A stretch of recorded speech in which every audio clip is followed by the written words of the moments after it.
শান্তি রান্না অ্যান্ড ব্লগে জানাই সবাইকে স্বাগত। আশা করছি আপনারা সবাই ভালো আছেন। যে যেখান থেকে আমার ভিডিওটা দেখছেন সবাইকে জানাই অসংখ্য অসংখ্য ধন্যবাদ। আশা করছি আপনারা সবাই ভালো আছেন, আমিও ভালো আছি। তো চলুন প্রতিদিনের মতো আবারও চলে এলাম আর একটা রেসিপি নিয়ে। আজকে আমি করে দেখাবো রুই মাছ দিয়ে মুগের ডাল।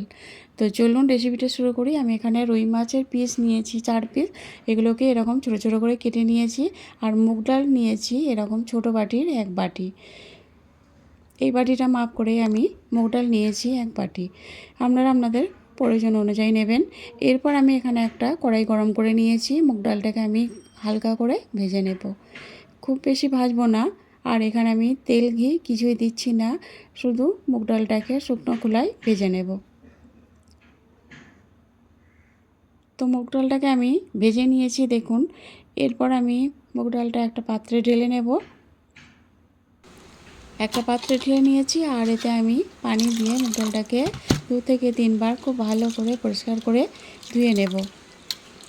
মুগ ডালটাকে আমি ধুয়ে নিয়েছি। এরপর আমি এটাকে রেস্টে রেখে দেব, মানে ভিজিয়ে রেখে দেব 10 মিনিটের জন্য। এদিকে আমি রুই মাছের পিসগুলোকে ভেজে নেব। দিয়ে দিলাম স্বাদ মতো নুন আর দিয়ে দেব হলুদ গুঁড়ো। নুন আর হলুদটাকে আমি মাছের সঙ্গে খুব ভালো করে মাখিয়ে নেব।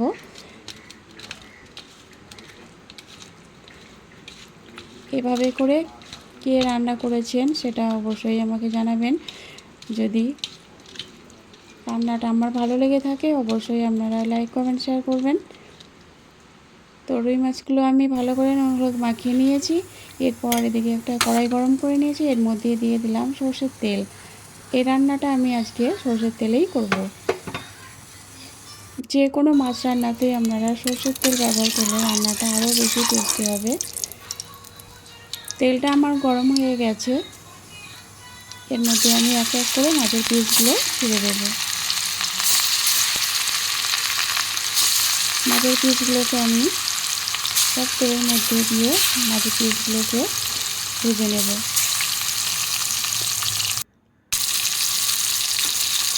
তো মাছগুলো একটু লাল লাল করেই ভাজবো।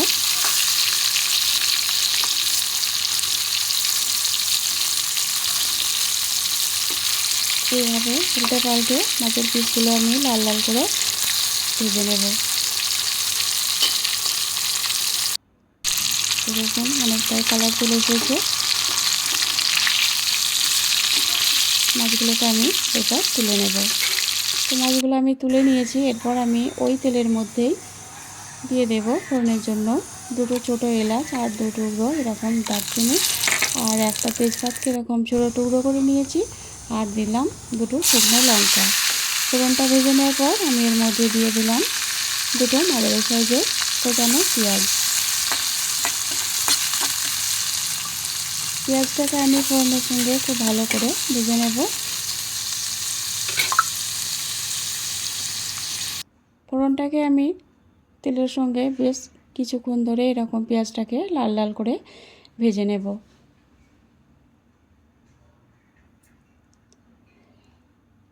তো পেঁয়াজটা আমি ভেজে নিয়েছি, দেখুন পেঁয়াজটা অনেকটাই নরম হয়ে গেছে। এরপর এর মধ্যে আমি দিয়ে দিলাম স্বাদ মতো নুন। আর এখানে আমি মশলা একটু পানি দিয়ে গুলে নিয়েছি। আমি এখানে দিয়েছি 1 চামচ হলুদ গুঁড়ো আর 1 চামচ লঙ্কার গুঁড়ো। মশলাটা পেঁয়াজের সঙ্গে ভেজে নেব। এরপর আমি এখানে দিয়ে দিলাম 1 চামচ আদা রসুনের পেস্ট। আদা রসুনটা দিয়ে আবারও খুব ভালোভাবে এর সঙ্গে ভেজে নেব, যাতে কাঁচা গন্ধটা না থাকে। এরপর আমি এখানে দিয়ে দেব একটা মাঝারি সাইজের টমেটো কুচি। টমেটোটা দিয়ে আবারও পেঁয়াজের সঙ্গে ভালো করে কষিয়ে নেব।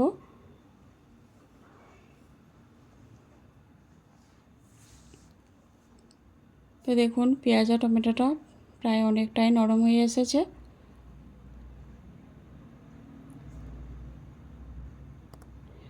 এরপর আমি এখানে দিয়ে দিলাম ছোটো চামচের 1 চামচ কাশ্মীরি লঙ্কা গুঁড়ো।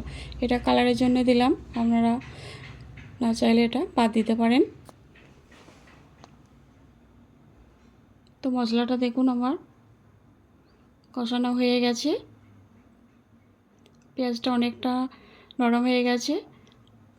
এরপর আমি এখানে যে মুগ ডালটা ভিজিয়ে রেখেছিলাম, মুগ ডালটা আমি এর মধ্যে দিয়ে দিলাম।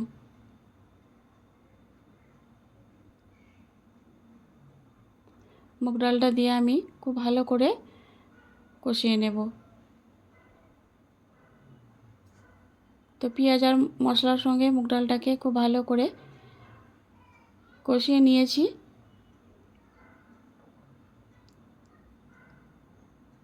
এরপর আমি এখানে দিয়ে দিলাম হাফ চামচ জিরের গুঁড়ো, এটা ভাজা জিরের গুঁড়ো হাফ চামচ দিয়ে দিলাম। আর মশলার সঙ্গে ডালটাও ভালো করে কষানো হয়ে গেছে। এরপর আমি এখানে দিয়ে দেব গরম পানি। আপনারা অবশ্যই গরম পানি ব্যবহার করবেন। আমি এখানে প্রায় 3 কাপের মতো গরম পানি দিয়ে দিলাম, কারণ ডালটা সেদ্ধ হবে। পানিটা একটু বেশি দিয়েছি। এরপর এটাকে আমি ফুটতে দেব। দেখুন, এভাবে ঢাকনা চাপা দিয়ে ডালটাকে আমি এইভাবে করে সেদ্ধ করে নেব। তো প্রায় হাফ মতো সেদ্ধ হয়ে গেছে ডালটা। এরপর আমি এখানে দিয়ে দিলাম 1 চামচ চিনি। চিনিটা অবশ্যই দেবেন। আবার আমি ঢাকনা দিয়ে ঢেকে দিলাম। আর দেখুন, এখন প্রায় সম্পূর্ণ ডালটা সেদ্ধ হয়ে গেছে। এই দেখুন। এরপর আমি এখানে ভেজে রাখা মাছের পিসগুলো দিয়ে দেব।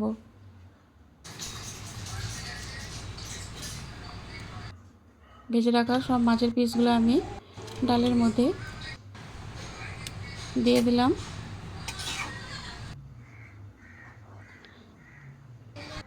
এরপর ডালের সঙ্গে ভালো করে আমি এর সঙ্গে মিশিয়ে দিলাম। এরপর আমি এটাকে আবারও আরেকবার ফুটতে দেব।